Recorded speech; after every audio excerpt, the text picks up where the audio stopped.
வணக்கம். நான் என் பெயர் சிம்மா. இந்த தேர்தலில் ஜெயிக்கப் போவது யார் என்று பல பேர் நானும் ஜோதிடன் என்று சொல்லிக்கொண்டு அது யார் ஜெயிப்பார்கள் என்று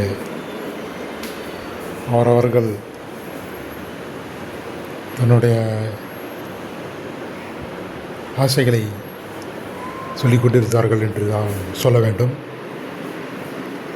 தன் இஷ்டப்படி இந்த கிரகம் அங்கே இருக்கிறது,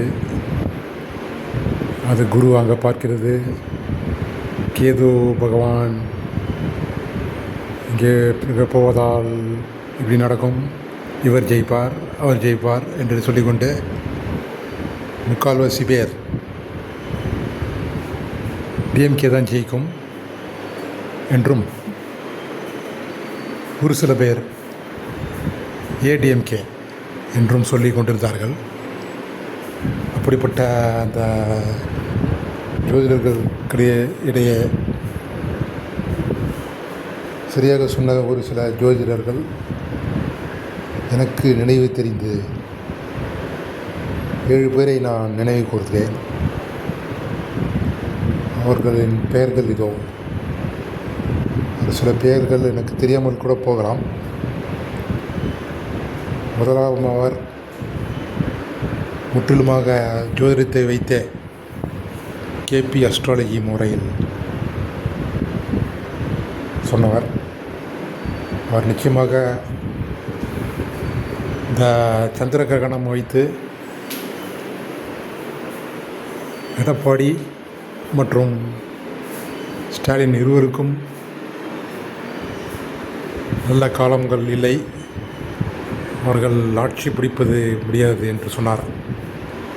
அதே வேளையில் தாவேகா விஜய் தான் வருவார் என்றும் சொன்னார்.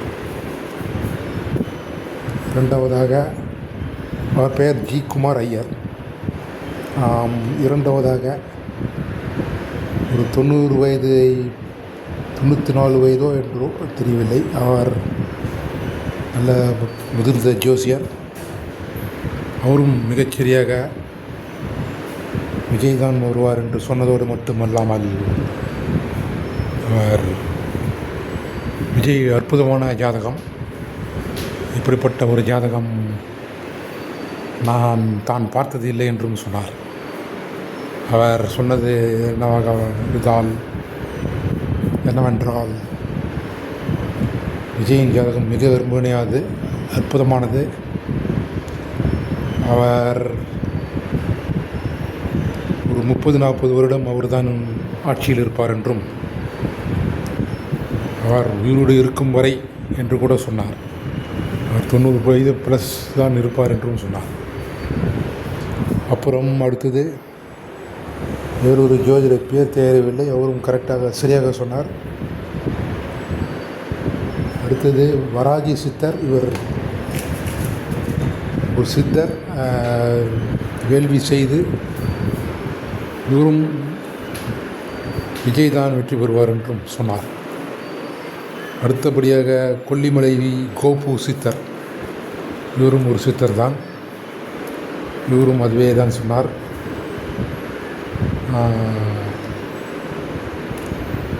அடுத்தபடியாக பிரபஜானந்தா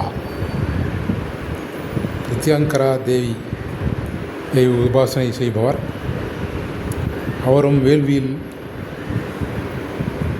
விஜயின் முகம் வந்ததைத்தான் சொன்னார். அடுத்தபடியாக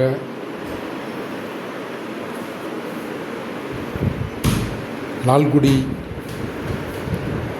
கோபாலகிருஷ்ணன் என்பவர், அவரும் இதே தான் சொன்னார்.